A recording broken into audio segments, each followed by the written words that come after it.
Dragon Ball was a franchise all about the betterment of oneself and the awareness that no matter how strong you are, there is always someone stronger.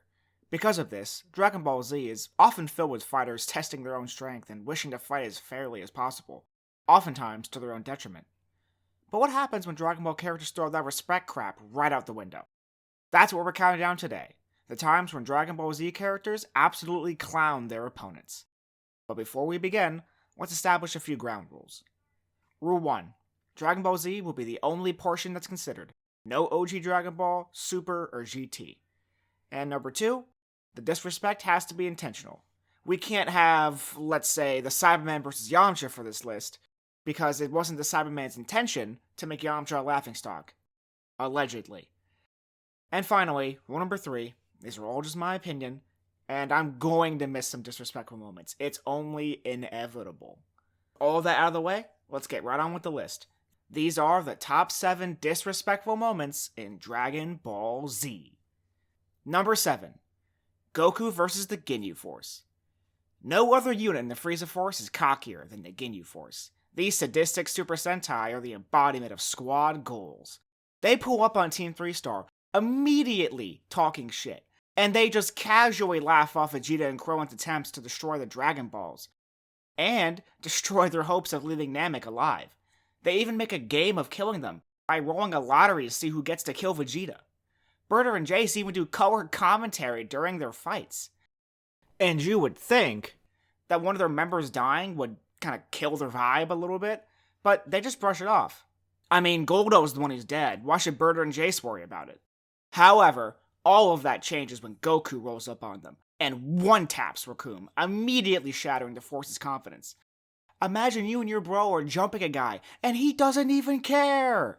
Goku is literally dodging both of them at the same time, casually.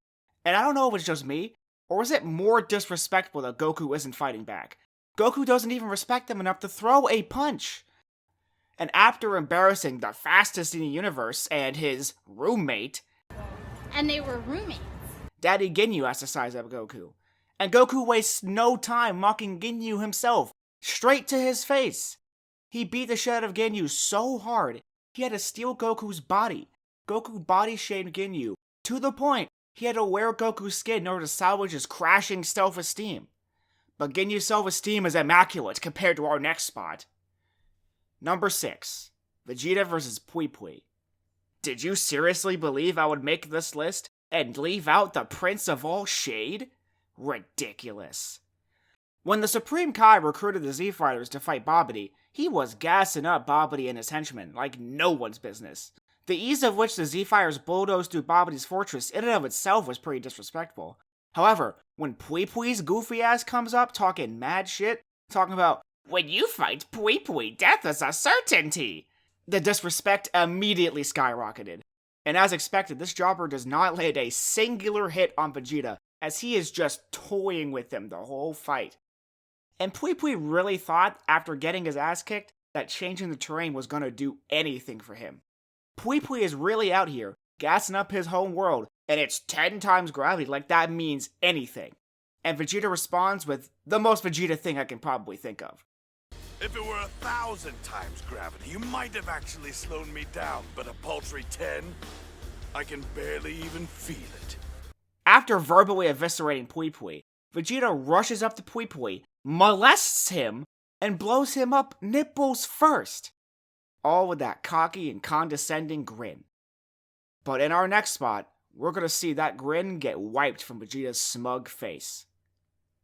Number 5. Android 18 vs. Vegeta. Did you seriously believe I would make this list and leave out the Prince of all L's? Ridiculous. After discovering that not one, but 2 Saiyans achieved the legend before he did, to say Vegeta was emasculated would be an understatement. So for 3 long years, Vegeta trained harder than he'd ever had before, and after blood, sweat, tears, and determination, he achieved the Super Saiyan transformation. And after that, he makes short work of a threat that Goku couldn't even handle himself, which I'm sure felt really good. He then watches as the other android, the fabled mechanical menace that was supposed to kill him in the future, run in fear. So after all of that, to say Vegeta is confident would be an understatement. However, another understatement is how unprepared Vegeta was for Android 18. Vegeta's ego was at an all-time high when the Z-Fighters rolled up on the androids, and he wastes no time expressing his disappointment that the androids are just bratty kids. But he never calculated himself being disappointing to them.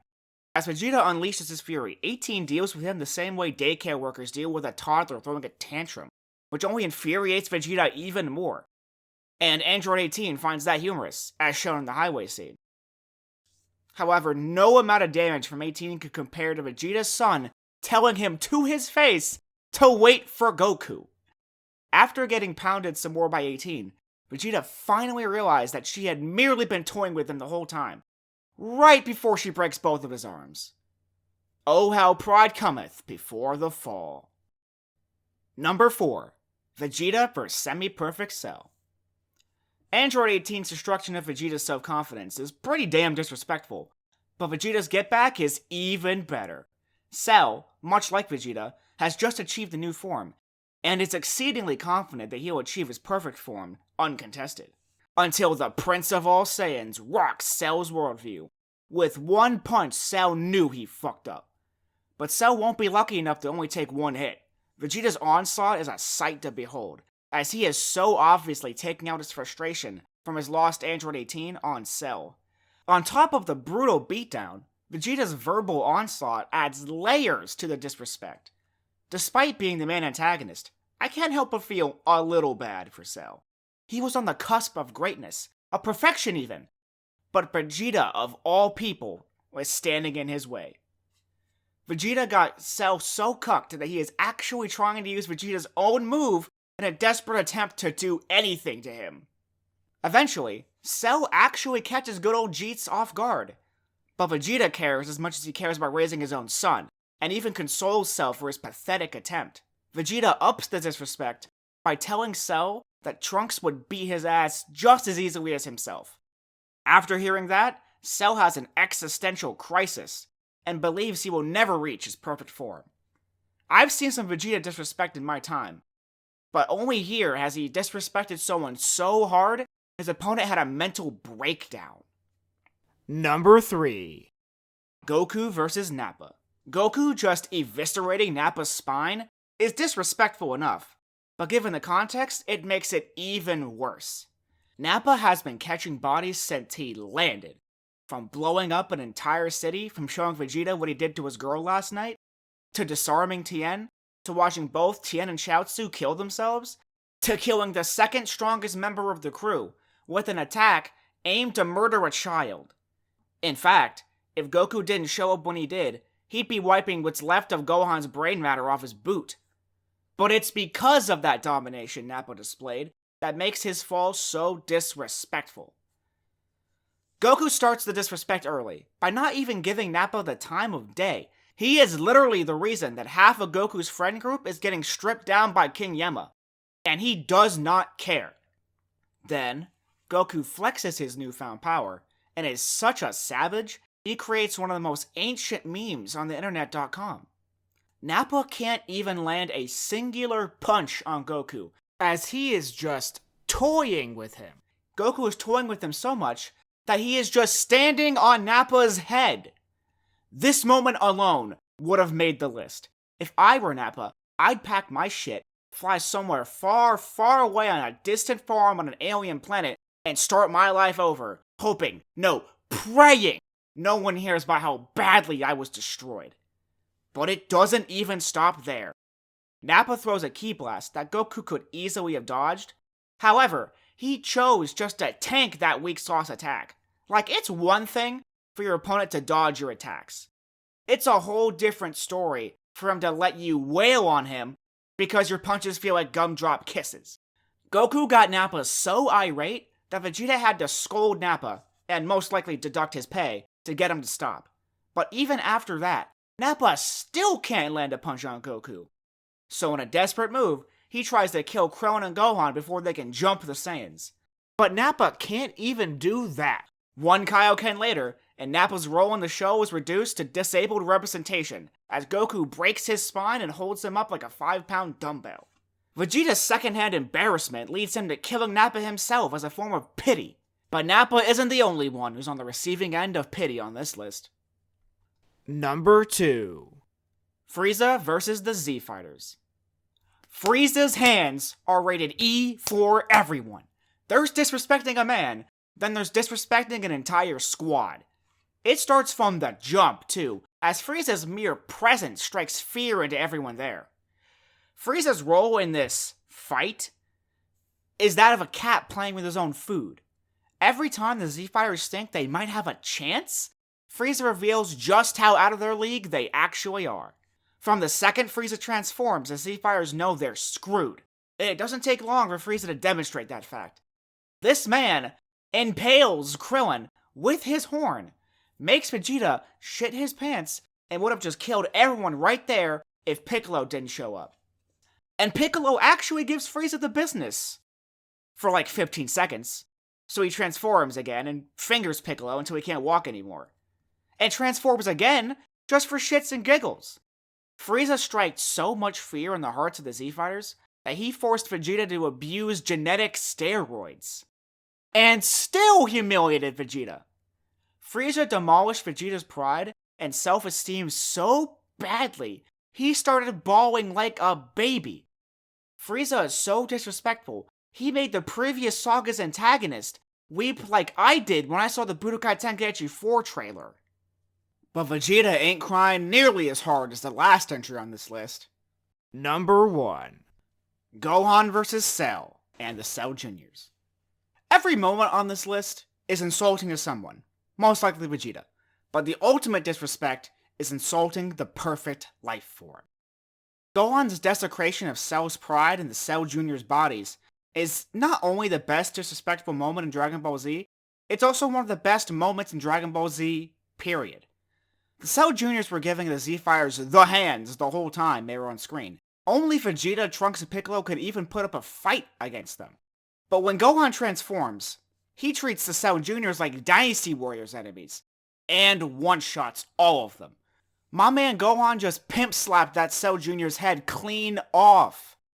My favorite part of the slaughter is when two of them try to hold Krillin hostage, and Gohan just does not give a shit. Like, how are you gonna save Krillin and disrespect him at the same time? Gohan's systematic genocide of the Cell Juniors is good in its own right, but when he moves his attention to the man himself is when the disrespect reaches its peak. Gohan had been showing flashes of his hidden rage-based powers all throughout the series up until this point, and the moment he finally explodes is thematically satisfying. And adding another layer to Gohan's slow dissection of Cell is how cocky, smarmy, and smug has been ever since he became perfect. So watching Gohan dismantle Cell's superiority complex is cathartic.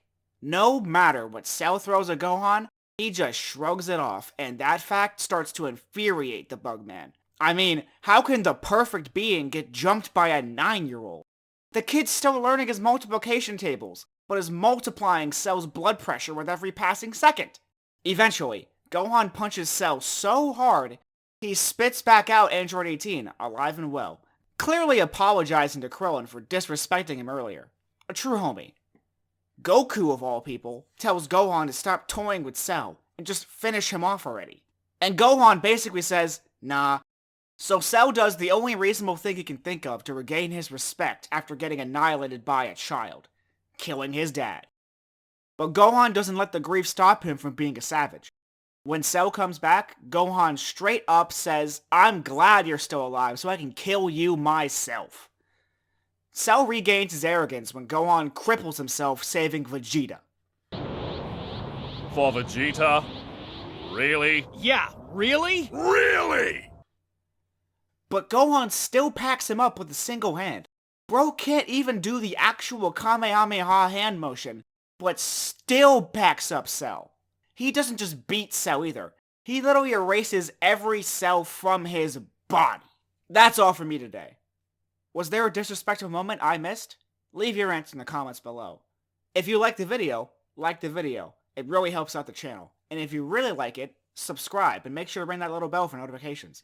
And if you want to see more Dragon Ball Z content, why not check out my top 7 Dragon Ball Z fights? I was the Boomer Zoomer, and I'm signing off.